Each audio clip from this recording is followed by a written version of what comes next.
Greetings fellow simmers, welcome to the Flying Doctor channel and to, yes, a rather stormy edition of Microsoft Flight Simulator 2024. Much like the weather I've set here at Biggin Hill in the UK, the launch of Microsoft Flight Simulator 2024 was anything but smooth. Server issues, loading times and a few bugs that left players wondering if their co-pilots have gone rogue. But Microsoft has now apologised and is making amends with 4 free aircraft and promises a big update. So as the weather clears for us, stick with me for a quick recap of what went wrong, what these new planes are all about, the hilarious reactions at times from the community, and what the next update holds for us. So let's geek into it. Welcome to the Flying Doctor channel.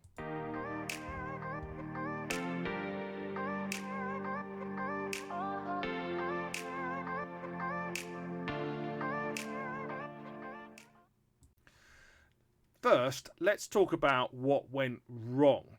Day one, players reported massive server issues. Some couldn't even log on. Cue the Steam forums going up in flames. Now, I've got the Microsoft Flight Simulator 2024 reviews here. It's looking most helpful all time. And you can see here, not recommended, not recommended, not recommended, not recommended, and not recommended. In fact, I have to search out positive reviews to find them. Day 2, bugs galore, planes glitch mid-flight, weather effects vanished, and just huge frustration also in career mode. And on the weekend, the game hit a rare low on Steam reviews with a rating of overwhelmingly negative. It's not actually overwhelmingly negative now, it's actually mixed, but it was overwhelmingly negative. I mean, that's just terrible. Not the kind of feedback you stick on a billboard. Simmers were not impressed for good reason, but here's where Microsoft made a solid effort to pull things back. The first came on Wednesday the 20th of November. This is an article by Fraser Gilbert here. He writes for PureBox, and we can see the excitement for the sim today has been overwhelming, but we encountered an issue with one of our services handling the new systems in the game, like career mode and various missions. The server responsible for handling data requests got overloaded, causing delays and errors, and so we heard at least an immediate response from Asobo saying we're trying to work as quickly as possible to sort things out. However, people were very frustrated. Now, it must be said that Microsoft Flight Simulator has a track record, certainly from 2020, of engaging with people, recognising that the community input is hugely important to the success of the sim. And today, Microsoft Flight Simulator had one of their developing streams, and once again, Newman opened the stream by just sharing and acknowledging how terrible the launch experience had been. He gave a solid apology once again, and there was a little bit more detail here. It wasn't just the server to blame, it was something called the content delivery network that was causing the problem. So it's the system that's responsible for distributing the data to other users. Newman is the head of Microsoft Flight Simulator, Jörg Newman. Sebastian Volch is the CEO of Asobo, and Marshall Bozard is the Asobo executive producer. And as Flight Simulator has been developing, they've been open and showing themselves to the world along with others. I should commend an article that was written and featured on Microsoft Flight Simulator Addons, and the article was written by Vasco Ferreira. Apologies if I've pronounced that wrong. He's the founder of MSFS Addons and been a flight simulation enthusiast since the early days of FSX. There's a lot of information out there, but I'm looking to collate it for you in one place. The community's response has been rather mixed, but there are some positives out there. One forum user wrote, at least they're trying to fix it. It was on Flight Simulator forums. There has been some negative response. I'm not sure whether that is fully deserved. It's clear that this looks like a heartfelt presentation here. People just feeling that it's their first thank you that they're saying to people there for people's willingness to journey with them.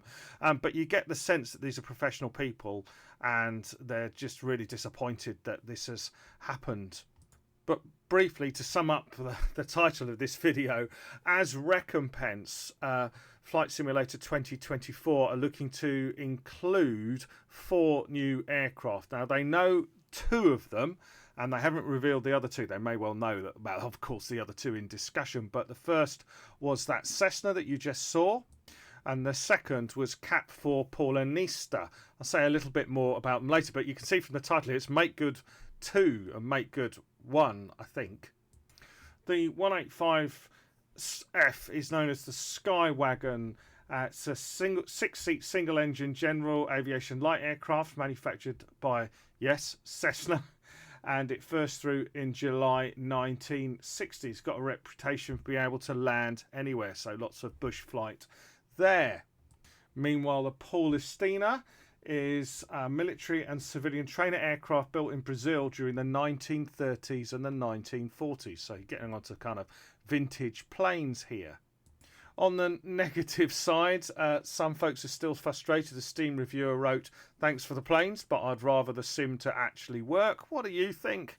I mean, the fact is I can see, and we'll go into it a little bit more, that Flight Simulator 2024 is identifying bugs and addressing them and continuing to build the sim. And I think that is really good, and I am seeing improvements. It's just by their own admission, the initial launch was something of a disaster. But you start to feel less lonely and frustrated when you can see that the questions are being addressed. So, for example, here you can see some early questions in the developer stream on why there's a reliance on streaming data and a discussion about the advantage that has. The data that is required to build the world is absolutely huge. And Asobo are sticking with this understanding that they can stream the data more effectively. And if you also notice, third bullet point down here, users have reported severe LOD popping as well as low ground textures. If you remember from one of my very early reviews when I was disappointed, I talked about this popping. That's what it feels like. You fly through and areas of the scenery just pop out at you, and it really destroys the... LOD stands for level of detail, by the way. But yes, they're looking to improve that as well as memory fixes also. In short, in terms of how things are moving forward, well, Flight Simulator are looking at server stability for faster loading and fewer disconnects. That's right at the top of their list. Also, they're looking at some major bug fixes. Glitches like the missing weather effects are getting patched, and also improving career mode. And I'm seeing some YouTubers able to really make progression in career mode, but it's not quite polished for everyone. And so they're looking to make some improvements over that. So that's the 3 main areas. But I was also intrigued. In their usual fashion, Flight Simulator are identifying bugs and moving forward. 1 or 2 of them I'd recognised as well. It's good to see them on the action list. And some of these I'm looking at thinking, oh, that makes sense. It didn't quite feel right. Or I'm thinking, yeah, they might need to correct this. So number 1 on the bugs lifetime is actually the lights at airport and night lighting being too bright and over exaggerated. I definitely found that sitting in runway. So that's partially fixed, and that's patch 3. Live weather not being separate from the date that's selected. I noticed even when I set out on this video, I was struggling a little bit, thinking, why is the weather not actually sitting in there like it should do when you program it in? So that's under investigation. You notice this says mouse free look axis crosstalk overly sensitive, but generally the oversensitivity of controls led to that kind of catastrophic difficulty that I outlined earlier on. So yes, I'm pleased to see that that's happening as well. Electrical systems not functioning in the Cessna 172. Well, oddly enough, as I was loading up the Cessna here, I was thinking, why can't I get the electrics working? anyone. And so you can see things that are being identified and worked on. Just towards the bottom here, I can see, yes, I'd spotted. I thought, this is really odd. The H125 trim doesn't function. It doesn't. Leaves you holding the control cyclic and just, having it, pushing it, thinking I shouldn't be having to push this hard forward or pull back in order to control the aircraft. And yeah, blurry ground textures, LOD systems, too aggressive, loss of detail, under investigation. Although it does say the H125 trim doesn't function, they say our variation has no trim. Well, that would be new on me. I'd like to see if they could introduce it. Also, in terms of Wishlist, this is Wishlist Lifetime on December the 4th, and 2,230 votes. So, I mean, they're registering and listening all the time, and as they have ever done. Request for unencryption, full downloadability of default aircraft in Microsoft Flight Simulator 2024. Says it's in progress. Why is that important? Well, because one of the things that is crucial to the sim is the community aspect. People being able to produce either paid for or free add-ons, things like livery, or being able to improve the features within aircraft. And you're not able to do that unless you can decrypt the files for each of the default aircraft. So that is in progress. Also interesting, make cloud streaming optional. And okay, yes, because if you think that your internet connection is going to cause an issue, is there a way of removing the cloud streaming, and what cost is that? But it says partial planned. Now this is interesting for the next one, because if you saw my top 10 places to visit, if you haven't had a look at that video, have a good look at it. But if you saw my top 10 places to visit in Flight Simulator 2024 with some challenges, I also included 3 tricks. One of them was switching off the point of interest markers that can really get in the way of that feeling of immersion. The second one featured a program called Little Navmap. Now, it works with my sim 2024, but the reason it works is because I've got 2020 installed, and Little Navmap has all the files, the data files from 2020. Also, I wasn't really asking it to do very much, because one of the golden things that Little Navmap can do is to place your aircraft whilst you're in the sim flying anywhere, overlaid on a map, so you can get much more detail. And yes, it did work with me, but it won't work for other people. Readable airport data. I did find that I could set a flight plan using Little Navmap and export it, and it worked fine. So yeah, but there's going to be some more work done about that. Starting the flight without a walk around is a bit of a pain. That, you know, you're starting a hard standing and you're standing outside, but that's just me. So there's lots of kind of requests here that are either under investigation or are planned. One of them that's significant, still a massive amount of work that needs to be done on the marketplace, and I'm not sure if fixed patch 3 or if it was patch 2 that actually prevented a problem in the marketplace with additional community items that would clash by simply removing them. But it says it's fixed patch 3, so I'm not sure. But the most important thing is that you can see that there is progress here. In the meantime, it's business as usual for Asobo. So they're looking to address the bugs and to continue working in the sim. I have to say that yes, there are a lot of issues here that need to be looking at, but this is a really in-depth sim. So a huge amount on addressing the navigation systems and the flight planning within the sim. Don't forget, we've got the Navigraph integration, and that's really significant. I think there must have been significant kind of effort, significant funding really put into entering into a deal with Navigraph to supply charts across the world. I have a separate Navigraph subscription to do that. So a massive change there for what is included in the sim as standard. And I think it arguably begins to justify the increased price when I think about the cost of my Navigraph subscription that I'm paying every month at the moment. And yet there's elements of Navigraph here. For those who don't know, it's kind of Navigraph provide maps that we'd use in navigation within the sim that are identical to real world maps and are updated at the same time. So yes, that's what's going on there, but I pay a subscription for that. So we're seeing that level of integration as well.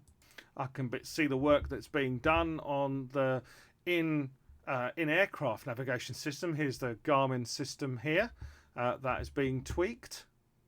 And World Update 19 is on the way. If you weren't quite sure what that was about, that is of Brazil. And we can just give that a little bit of a play now, so we can see some detail. But they speak about what's happening in Brazil and what they're looking to introduce. And there's a whole roadmap there too. And we're back to the Paulistinois. I'm hoping that's how you pronounce it. I don't know. So yes, there's a roadmap for 2025. World updates, city updates, local legends, famous flyers, sim updates, 1 to 4, and surprises. And then back to the Make Good 1 and Make Good 2. So, just to conclude, folks, what do you think? What do you make of Microsoft's topology? Are 4 planes enough to smooth over the turbulence? I did think about the hot air balloon, but you get one of these for free anyway. I have to say, just feel just as nervy looking over the edge of this as I would do, I think, in the real thing. So the hot air balloon's working, so the 4 planes are an addition. Let me know what you think in the comments section. Don't forget to like, to subscribe, and hit the bell so you don't miss the next update. Until then, happy flying, and here's hoping that this is onwards and upwards for Microsoft Flight Simulator. Oh, don't know if I do. Oh, look at that. I like it. I like it. Oh. Come on, folks. Surely. There's plenty to play with before things get sorted. Take care and stay safe.